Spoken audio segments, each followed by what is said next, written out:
तो सर्वेषां प्रायशो अर्थानां व्यंजकत्वमपीष्यते। काव्य प्रकाश का यह सूत्र जो हमने पढ़ा उसका अर्थ यह था कि प्रायः सभी अर्थ व्यंजक होते हैं, प्रायः सभी अर्थों की व्यंजकता मानी गई है। यानी वाच्यार्थ भी व्यंजक होता है, लक्ष्यार्थ भी व्यंजक होता है और व्यंग्यार्थ भी व्यंजक होता है। इसका मतलब ये हुआ कि वाच्यार्थ से भी किसी अन्य विलक्षण या चमत्कारपूर्ण अर्थ की यानी व्यंग्यार्थ की अभिव्यक्ति हो सकती है, लक्ष्यार्थ से भी किसी अन्य अर्थ यानी व्यंग्यार्थ की व्यंजना या अभिव्यक्ति हो सकती है, और स्वयं व्यंग्यार्थ भी किसी और व्यंग्यार्थ को अभिव्यक्त कर सकता है। और ऐसा सर्वत्र नहीं होता है, कहीं कहीं ऐसा होता है, कुछ विशेष परिस्थितियों में ऐसा होता है। तो तीनों प्रकार के अर्थ, वाच्य, लक्ष्य और व्यंग्य, इन तीनों प्रकार के अर्थों में व्यंजना रहती है। तीनों प्रकार के अर्थों से व्यंजना के द्वारा व्यंग्य अर्थ की अभिव्यक्ति हुआ करती है या हो जाया करती है अक्सर। अब इसके उदाहरण हमें जो देखना है उसमें सबसे पहला उदाहरण, 3 उदाहरण होंगे इसमें, कम से कम 3 उदाहरण क्यों होंगे? क्योंकि एक उदाहरण हम ऐसा देंगे जिसमें ये बताया जाएगा कि देखिए ये वाच्यार्थ था इस श्लोक में, और इस श्लोक के इस वाच्यार्थ से यह व्यंग्यार्थ निकल आया। उसी प्रकार दूसरा उदाहरण हम देंगे कि देखिए यह श्लोक है, इस श्लोक में यह वाच्यार्थ था, इस वाच्यार्थ से यह लक्ष्यार्थ निकला, और अब इस लक्ष्यार्थ से देखिए यह एक व्यंग्यार्थ अभिव्यक्त हो गया। और तीसरा उदाहरण फिर हम ऐसा देंगे कि देखिए यह एक श्लोक था, इस श्लोक में यह वाच्यार्थ था, इस वाच्यार्थ से या इस लक्ष्यार्थ से यह व्यंग्यार्थ प्रकट हुआ, और इस व्यंग्यार्थ से पुनः यह एक और व्यंग्यार्थ प्रकट हो गया। तो वाच्यार्थ की व्यंजना का एक उदाहरण, लक्ष्यार्थ की व्यंजना का एक उदाहरण, और तीसरा उदाहरण व्यंग्यार्थ की व्यंजना का उदाहरण। इस प्रकार कम से कम 3 उदाहरण हो जाते हैं। आचार्य मम्मट ने भी अपने काव्य प्रकाश में सर्वेषां प्रायशो अर्थानां व्यंजकत्वमपीष्यते इस सूत्र की वृत्ति करते हुए 3 उदाहरण जो प्रस्तुत किए हैं, उनमें से सबसे पहला उदाहरण हम प्रस्तुत कर रहे हैं जिसमें यह बताया गया है कि वाच्यार्थ किस प्रकार व्यंजक बन जाता है, वाच्यार्थ से कैसे अक्सर अन्य अर्थ की व्यंजना, व्यंग्य अर्थ की अभिव्यक्ति हो जाया करती है। तो वाच्यार्थ की व्यंजना का यह उदाहरण मम्मट देते हैं कि माये घरोव अरणम अज्जहु नत्थित्ति साहियम तुमये ताभण किम करणिज्जम एमेण वासरो ठाई। यह उच्चारण मेरा थोड़ा सा अलग लगा होगा आपको, क्योंकि जो अभी मैंने बोला है वह वस्तुतः संस्कृत नहीं है। यह पद्य प्राकृत का पद्य है, और प्राकृत के इस पद्य की संस्कृत छाया नीचे कोष्ठक में लिखी है कि मातर गृहोपकरणमद्य खलु नास्तीति साधितं त्वया तद्भण किं करणीयम एवमेव न वासरः स्थायी। मातः क्या अर्थ होता है इसका? मातृ शब्द होता है संस्कृत में, मातृ का अर्थ होता है माता, मातृ। इंग्लिश में मातृ, संस्कृत के मातृ से ही अंग्रेजी में मदर हो गया, त का द हो गया, हाँ, र उसमें मातृ में री है, उसका र हो गया, और मातृ का मादर ऐसा अंग्रेजी में बन गया। जैसे पितृ का फादर बन जाता है, हाँ, भ्रातृ का ब्रदर बन जाता है। कितना निकट है देखिए, मातृ कितना निकट है मदर के, हैं, या कहें कि मदर कितना निकट है देखिए मातृ के, या फादर कितना निकट है पितृ के, और भ्रातृ कितना निकट है ब्रदर के, हैं। इसी तरह से दुहित्री कितना निकट है डॉटर के, या डॉटर कितना निकट है दुहित्री के। देखिए साम्य, देखिए शब्दों में, भाषाओं में परस्पर किस तरह से एक दूसरे से आदान प्रदान होता है, ये इससे स्पष्ट होता है। कैसे दूसरी भाषाएं दूसरी भाषाओं के शब्दों को ग्रहण कर लिया करती हैं। अंग्रेजी ने कैसे, या कहना चाहिए कि ग्रीक, लैटिन वगैरह ने कैसे संस्कृत के शब्दों को लिया होगा। संस्कृत का ही मातृ, और उधर जा कर के मदर हो गया, भ्रातृ ब्रदर हो गया, पितृ फादर हो गया, और दुहित्री डॉटर हो गया। ये बड़ा रोचक है, दुहित्री डॉटर। दुहित्री का अर्थ होता है बेटी। बेटी को दुहित्री क्यों कहते हैं, इसके लिए भी अगर अर्थ पे विचार करेंगे तो ध्यान में आएगा। दुहित्री का शाब्दिक अर्थ है दोहन करने वाली, जो दूहने का काम करती है। प्रायः बच्चियां जो होती थी घरों में, लड़कियां जो होती थी, वो अपने पितृगृह में, अपने पिता के घर में गायों को दूहने का काम करती रही होंगी, इसलिए उन्हें उनके लिए दुहित्री शब्द पड़ गया। दुहित्री माने दूहने वाली, गाय दूहने वाली लड़कियां। और दुहित्री शब्द जो है उससे फिर डॉटर हो गया। और एक रोचक मुझे ध्यान में आता है शब्द दुख्तर। जैसे दुहित्री से डॉटर है, ऐसे ही दुहित्री से उर्दू में क्या बन जाता है, दुख्तर। बेटी को दुख्तर कहते हैं उर्दू में। एक शेर है, आपने सुना हो तो, जौक नाम के एक प्रसिद्ध शायर हुए हैं। तो जौक लिखते हैं, ए जौक देख दुख्तरे रज को न मुँह लगा। दुख्तरे रज यानी रज की दुख्तर, रज की बेटी, रज की डॉटर। दुख्तर डॉटर, दुहित्री। रज कहते हैं अंगूर को, तो दुख्तरे रज यानी अंगूर की बेटी। ए जौक देख दुख्तरे रज को न मुँह लगा। हे जौक देख भाई, ये जो अंगूर की बेटी है इसको मुँह मत लगाना। अंगूर की बेटी समझ गए आप? अंगूर की बेटी का अर्थ है मदिरा। किण्वन की प्रक्रिया से, गुड़ से, अंगूर से, इनसे शराब बनाई जाती है। तो अंगूर से बनने वाली शराब को दुख्तरे रज कहा गया। तो ए जौक देख दुख्तरे रज को न मुँह लगा। हे जौक, इस अंगूर की बेटी को अपने मुँह मत लगाना। क्यों? छूटती नहीं ये काफिर मुँह से लगी हुई। है जौक देख दुख्तरे रज को न मुँह लगा, छूटती नहीं ये काफिर मुँह से लगी हुई। ये इतनी ख़राब चीज़ है, इतनी काफिर चीज़ है कि एक बार मुँह लग जाए तो फिर यह छूटती नहीं है। तो दुख्तर शब्द ध्यान में आ गया, दुहित्री से, डॉटर से। तो मातः, हाँ बात यहाँ से चली थी। मातः ये क्या शब्द है भाई? मातृ शब्द जो है उसी का संबोधन में मातः बनता है। संबोधन में मातः ये बनता है, हे माते नहीं बनता है संबोधन में।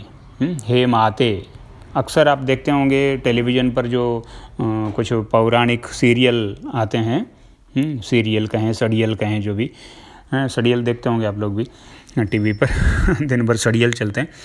तो उन सीरियल्स में प्रायः मातृ शब्द का संबोधन जहाँ काम लेना होता है वहाँ वो हे माते ऐसा कहते हैं। और ये माते कहाँ से चल पड़ा? आपको ध्यान में हो तो महाभारत नाम का एक सीरियल आया था B.R. चोपड़ा का टेलीविज़न पर, आज से बहुत वर्षों पहले। हाँ, और रामायण भी आया था। तो उस समय रामानंद सागर ने या B.R. चोपड़ा ने माते ऐसा प्रयोग कहीं कर दिया। उन्हें कोई संस्कृत का व्यक्ति मिला नहीं होगा जो दोष दिखा सके, कमी बता सके उनको, तो उन्होंने हे माते ऐसा प्रयोग कर दिया और वहाँ से चल पड़ा संबोधन में माते। जबकि माते नहीं बनता है, मातृ शब्द का मातः बनता है, पितृ शब्द का पितः बनता है संबोधन में। माते ऐसा क्यों कर दिया उन्होंने, इसका भी कारण मुझे ध्यान में आया कि रमा आकारांत शब्द है, रमा के रूप चलाएंगे तो संबोधन में बनेगा रमे, हे रमे, हे लते। तो जैसे रमा से रमे बनता है, लता से लते बनता है, किसी ने सोचा होगा पटकथा लिखने वाले ने कि माता से माते बन जाएगा। राही मासूम रजा ने लिखी थी पटकथा, महाभारत की जो पटकथा है वो प्रसिद्ध पटकथा लेखक राही मासूम रजा उन्होंने लिखी थी। हो सकता है यह चूक उन्हीं से हुई हो या किसी और ने उनको ऐसा सुझाया हो, मैं नहीं कह सकता। लेकिन महाभारत में सर्वत्र मातृ शब्द का जहाँ भी संबोधन में प्रयोग हुआ है, हे माँ कह देते तब भी गलत नहीं होता, वो हिंदी होती, लेकिन उन्होंने संस्कृत निष्ठ उसको बनाने के चक्कर में और अशुद्ध प्रयोग कर दिया हे माते, और पूरे देश में ये हे माते संबोधन चल पड़ा, जो कि रोके नहीं रोक रहा है। तो सोचा होगा कि जैसे रमा से रमे बनता है, ऐसी माता से माते बन जाएगा, लेकिन बनता नहीं है ऐसा। क्यों नहीं बनता ऐसा? क्योंकि रमा तो शब्द है तो उससे रमे बन जाएगा, आकारांत शब्द है, लेकिन माता आकारांत शब्द नहीं है। ये तो मूल शब्द तो मातृ है, मातृ के रूप चलाएंगे तो प्रथमा विभक्ति के एक वचन में जाकर के माता बनता है, मूल शब्द माता नहीं है। रमा तो मूल शब्द है, इसलिए उससे रमे बनता है, लेकिन ये तो मातृ मूल शब्द है, ये शब्द ही अलग प्रकार का है, आकारांत शब्द नहीं है, इसलिए इससे वैसा शब्द संबोधन में नहीं बनेगा। तो मातः हे माँ, गृहोपकरणम अद्य खलु नास्ति। अद्य खलु यानी आज, खलु यानी निश्चित रूप से। खलु एक अव्यय है जो कई जगह निरर्थक भी होता है, पाद पूर्ति के लिए आता है। कहीं कहीं इसका निश्चय ही निश्चित रूप से ऐसा निश्चयार्थक अर्थ भी प्रकट होता है। तो मातः हे माँ, अद्य यानी आज, खलु यानी निश्चयेन आज निश्चित ही, गृहोपकरणम नास्ति, गृहोपकरण नहीं है। आज गृहोपकरण समाप्त है, गृहोपकरण खत्म हो गया है, गृहोपकरण नहीं है। गृहोपकरण मतलब गृहस्य उपकरणानि, गृहोपकरणानि या गृहस्य उपकरणम, गृहोपकरणम। उपकरण से तात्पर्य है घर के साधन, घर की चीज़ें। अब यहाँ घर की चीज़ें बोले तो आटा, दाल, चावल, लूण, मिर्च, तैल आदि ये सब वस्तुएं, ये गृहोपकरणम इन्हें यहाँ कहा जा रहा है। हे माँ, गृहोपकरण अद्य खलु नास्ति, आज नहीं है, बिल्कुल नहीं है। घर की सामग्री, रसोई की जो सामग्री है वह बिल्कुल समाप्त हो चुकी है। इति साधितम त्वया, इति मन ऐसा, त्वया साधितम, त्वया माने तुम्हारे ही द्वारा, साधितम यानी बताया गया है। ऐसा तुमने ही थोड़ी देर पहले बताया था या सवेरे बताया था, पहले बताया था। हे माँ, तुमने ही पहले बताया था कि आज घर की दाल, चावल आदि सामग्री निश्शेष हो चुकी है, समाप्त हो चुकी है। तद भण, तो बताओ, तद यानी तो फिर, भण मने कहो, तो बताओ कि किम करणीयम, क्या करना चाहिए। किम करणीयम, किम कर्तव्यम, किम आचरणीयम, तुम बताओ कि क्या आदेश है, तुम कहो कि क्या करना चाहिए। घर में तो कोई सामान आज बचा नहीं है, सब सामान तो समाप्त हो चुका है, तो अब तुम बताओ कि क्या करना है, क्या आदेश है। क्योंकि एवं एव न वासरः स्थायी, ये जो दिन है ना, वासर, वासर माने दिन, वासर से ही वार, वार भी बोलते हैं, वार बना, तो वासरः यानी दिन जो है, यह एवं एव यानी इसी तरह से, स्थायी न, स्थायी रहने वाला नहीं है। दिन तो ढल जाएगा, दिन तो छुप जाएगा, अभी रात हो जाएगी थोड़ी देर बाद, हैं, तो दिन स्थायी रहने वाला नहीं है, दिन तो अस्त होने वाला है। शीघ्र ही दिन अस्त हो जाएगा, सूर्यास्त हो जाएगा, रात्रि आ जाएगी। उससे पहले पहले तुम मुझे बताओ कि क्या करना है, आदेश दो कि मुझे क्या करना है या क्या नहीं करना है। क्योंकि घर में कोई चीज़ है नहीं, सब सामान समाप्त हो चुका है रसोई का, तो तुम कहो कि मुझे क्या आदेश है, क्या करना है मुझे। क्योंकि दिन तो अस्त हो जाने वाला है, दिन तो छुपने वाला है। दिन छुपने के पश्चात तो फिर कोई उपाय बचेगा नहीं कुछ लाने के लिए कहीं से। तो कहीं से कुछ अगर लाना है तो तुम अभी मुझे आदेश दो, और नहीं लाना है तो कहो कि नहीं लाना, आ जाए, उपवास किया जाएगा। अब यह श्लोक जो था, इस श्लोक का एक अर्थ मैंने आपको बताया। मातर गृहोपकरणमद्य खलु नास्ति इति साधितं त्वया, तद्भण किम करणीयम एवमेव न वासरस्थायी। इसका एक सामान्य अर्थ मैंने आपको बताया, ये और वही अर्थ है जो कोश वाला अर्थ है। इन शब्दों के कोश में आप अर्थ देखेंगे तो मातृ का जो अर्थ है वही मैंने बताया, गृहोपकरणम का जो अर्थ है वही बताया। जो इन शब्दों के अर्थ होते हैं उस शब्दार्थ के हिसाब से पूरा ये वाक्यार्थ बन गया। यही वाच्यार्थ है। जो कोश व्याकरण आदि वाला जो अर्थ होता है उसी को तो वाच्यार्थ कहते हैं, संकेतित अर्थ को ही वाच्यार्थ कहते हैं। और यह वाच्यार्थ अभिधा के द्वारा प्रकट होता है। तो इस श्लोक का जो वाच्यार्थ है वह अभिधा शक्ति के द्वारा यहाँ प्रकट हो गया। एक सीधा अर्थ, संकेतित अर्थ या शक्यार्थ या अभिधेयार्थ इस वाक्य का जो था वह यही था जो मैंने बताया। अब इस वाच्यार्थ से, जो अर्थ अभी मैंने बताया वाच्यार्थ, उस वाच्यार्थ से एक और अर्थ यहाँ प्रकट हो रहा है। वो अर्थ किसी शब्द विशेष का अर्थ नहीं है, न मातः का अर्थ है, न गृहोपकरणम का अर्थ है। ऐसा किसी शब्द में वह जो अर्थ मैं अभी बताने वाला हूँ वह अर्थ यहाँ किसी शब्द में नहीं है। लेकिन फिर भी इस पूरे श्लोक का जो वाच्यार्थ है, उस वाच्यार्थ से, उस अर्थ से एक और अर्थ निकल रहा है। और वह अर्थ क्या है?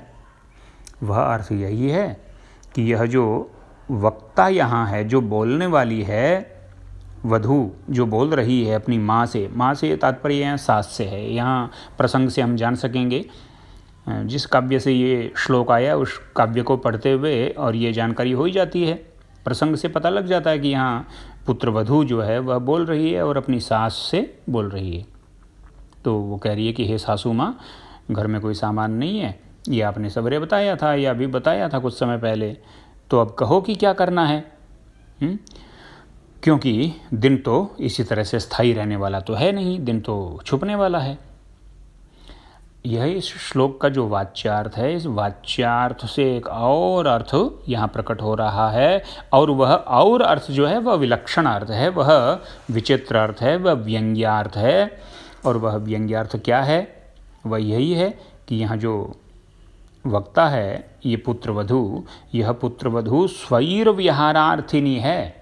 स्वैरविहारार्थिनी इति व्यज्यते। यहाँ बोलने वाली वधू स्वैरविहार की इच्छुक है, स्वैरविहार के लिए जाना चाहती है, ऐसा अर्थ यहाँ प्रकट हो रहा है। स्वैरविहार का क्या अर्थ होता है? विहार का अर्थ होता है घूमना, विहार यानी मटर गश्ती, और स्वैरविहार का अर्थ हो गया स्वच्छंद विहार, स्वच्छंद विचरण, मटर गश्ती करना, घूमना, सैर सपाटे के लिए निकलना, अपनी मर्जी से घूमने के लिए निकल जाना, अपने मन की करने के लिए घूमने के लिए निकल जाना, बाहर निकल पड़ना, इसको स्वैरविहार कहते हैं।